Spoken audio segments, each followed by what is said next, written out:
Cameron, thank you so much for joining us today. And before we even start anything, a huge congratulations on 75 years in business. Thank you very much. It's a really amazing achievement. So, with that in mind, I think the best way to kick this interview off is to start at the very beginning. A very good place to start, they say. So would you tell us how this all began? My parents came from Aberdeen in Scotland. And in actual fact, my mother's father was a painting contractor in Aberdeen.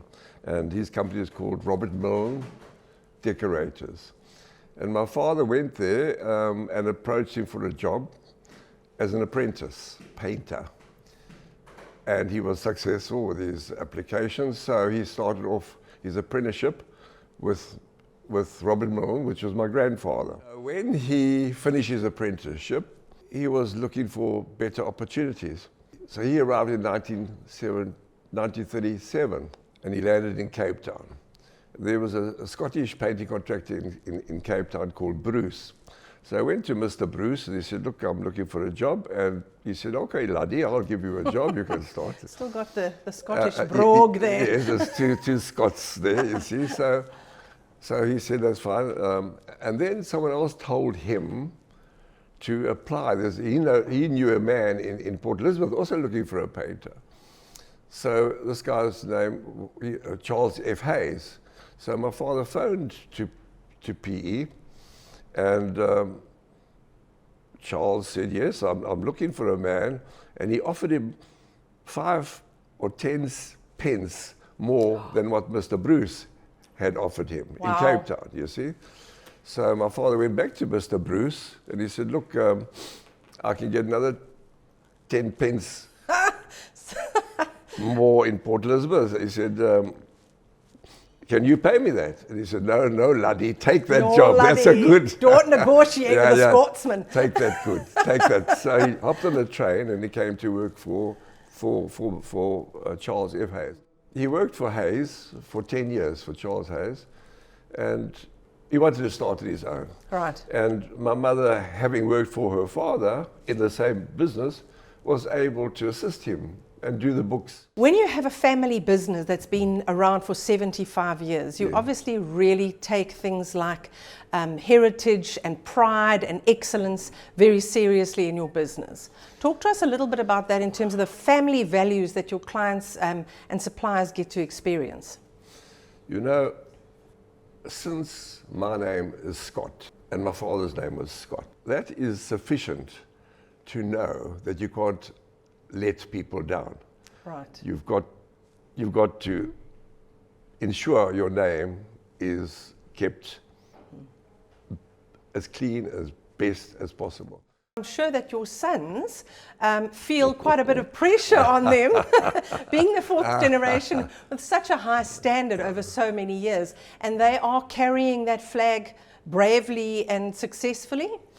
They are, very much so. I think they had a special bond with my father. And as a result, they are respecting that name, William Scott. They're doing phenomenally well. So it makes a big difference. So yes, it will carry on. When things got tough for me and I thought I couldn't manage anymore, they were all in London. I picked up the phone. I think I phoned Justin first. I said, listen, Justin, I'm starting to struggle on my own. My father worked his whole life in this business. I've worked my whole life in this. 2 generations have sacrificed their life to this company. Okay, Dad, why are you telling me all this? I said, because you must come back and protect your inheritance. And what a gift that is these days.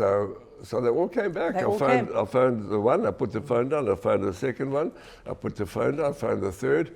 The question was, when do you want us back? That's wonderful. It was back. It was wonderful. It's wonderful that all 3 of them responded. Yes, it is wonderful. Yeah, the business in good hands. Unfortunately, they're all in different departments. So there's no conflict in, So that's I'm wonderful. very happy. Yeah. Each of them playing to their strengths Correct. and bringing what they have to the party. Yeah. Which brings me to my next question. The key factors that have contributed. Now we've heard the story of how William Scott got to this point, but you are still thriving and it looks as if it's not stopping. William Scott has done something very important, which is diversify its offerings to clients. So besides painting, which is where you started, there's roofing, waterproofing, epoxy flooring, and asbestos removal.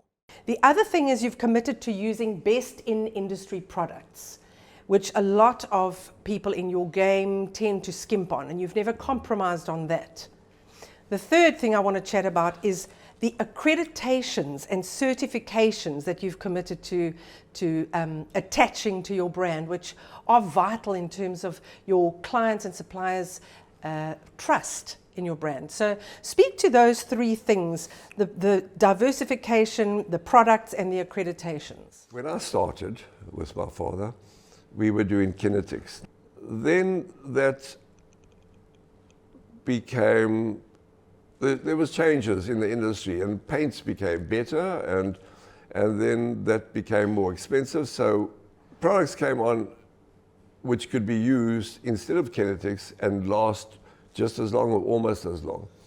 Over the years, we would work in a factory, for instance, and while we were busy painting the walls and the ceilings and the steelwork and making the whole, the guy would say to me, look, these floors are disgusting, what can we do? After being asked once or twice, I made inquiries. And I found there's machinery that you can buy that prepares these floors very quickly, because you have to work on floors, for instance, and in limited, I mean, it affects the production and everything. Right. So you have to be in and out very quickly. So we bought one of those machines, which was the first in PE. The more you get into it, the more sophisticated you can become. For sure. And your confidence levels grow and you get bigger jobs. And the same almost with roofing. We were just painting. When I started, my father was doing fumigating, sign writing, painting. We were inclined to try new stuff as we went along, and flooring became very successful, and we're still doing floors today, big floors. So as we went along, we found more. We did our work well. Yeah. And the people enjoyed having hassle-free work done. It's fantastic because the same standard that was set in the very beginning 75 years ago has been maintained no matter where you diversify. And one of the reasons brings me to the best in industry products that you use. Talk to us about that. You know, the standards, especially with my sons being here, the standards have increased. The standards, our service has increased. We got better at what we do and what have you. The products, they're all good. No, they're not all good, but the products that we use are all good. Yes. For that reason? Well, it makes it a lot easier when you use good products. So there's no choice. You know, we use top of the range all the time. And you become accustomed to what it can do and what it can't do. So that makes it actually easier, a lot easier. So there's no cutting corners, no compromise when it comes to products, which... You said secrets. There's tricks of the trade. They're not cutting corners. Right. But you can do stuff more efficiently, more effectively. And that's what your clients expect of you. When they know the name Scott, they think of the best in the business. And behind the best in the business is always the legalities that you follow. So the accreditations and the certifications, and I'm sure there are many, that your brand is now brought on board. Do you find that gives you more credibility with your clients? These days, yes, definitely. As things have increased, of course, you have to keep up with it, which is sometimes time-consuming. We got a labour expert who advises us on a whole scope of work. We get people in to do the accreditations on a regular basis. Yeah. It keeps the rats and mice out. That's right. It's and an it gives you a better standard. chance, and you'll become more your name is more trustworthy, and all our insurance in place. The client can rest assured in any eventuality, we can take care of that. Can you share some insights into the equipment and the technology that you use? I've got aerial lifts and rope access as two examples. So how do those particular things contribute to minimizing the disruptions and reducing the costs? You obviously choose which is the most effective for your clients. However, there are instances where those machines of ours, the aerial lifts, they can't access because of walls or corridors or so then you have to look around what the now some buildings you can swing what we call swing scaffold. That's a platform, and you allow it to come down. It's big enough for 2 or 3 painters. Mm-hmm. So it's good insofar as that you're right on the surface and you can sand and prepare and do all the necessary work. Then, of course, is the rope access because they can handle any angle, and where there's a restricted space, then it works very, very well. At night, the machines are packed away. So everyone in that block of flats or that apartment block have got the reassurance that they're not going to be people on their balcony or popping through their window. Right, it's a security. Yeah, and I think that's the main reason why we're getting most of the work in Port Elizabeth. One of the things that we all know about your brand already is that you are forward-thinking, you are a trend-setter. Would you say that's the main reason for your 75 years of success? You know, I think the main reason is we've got people who work for us for 30, 40, 50 years. I think we treat our people properly, and as a result, I think they stay. Our quality of work gets better because they know what standard we look.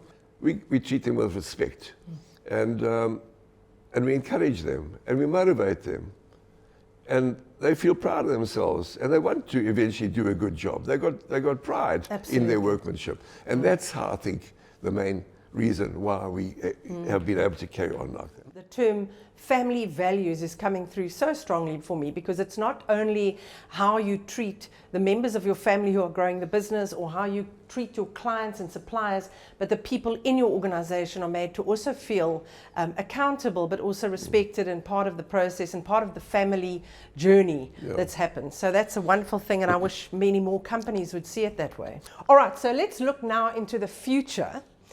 And we know how your secret recipe has got you this far, but the challenge always is what happens next, and to stay relevant and to stay within the best interests of the changing needs of your clients. So talk to us about the future plans and how you plan to do that. I think there'll always be a necessity to maintain, whatever it is.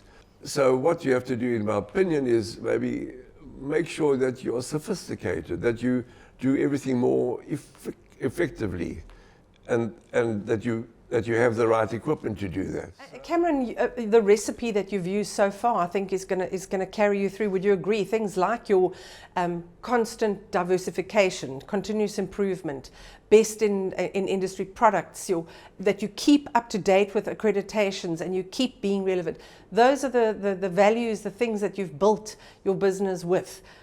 Those things are going to see you through? I think so. 80% of our work is through repeat business. Referrals, that's your reputation. So there's no reason why we can't just continue like that. Keep our people happy, do more work.